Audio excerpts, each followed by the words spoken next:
పెడిలెంతస్ plant అండి. ఈ మొక్కని టబ్బులో నాటుకుందాము.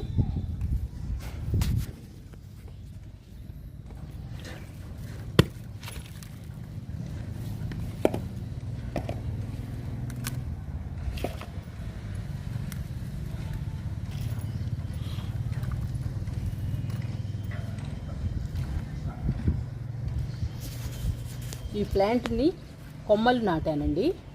1 మంత్ అయింది. వేర్లు వచ్చేసాయి, మొక్కలాగా తయారైపోయింది.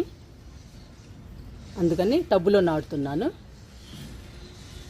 టబ్బులో నాటితే పెద్ద మొక్క అవుతుందండి, బుషీగా పెరుగుతుంది.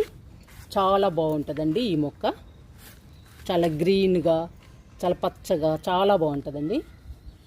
అందంగా ఉంటుంది, చూడటానికి చాలా బాగుంటుంది.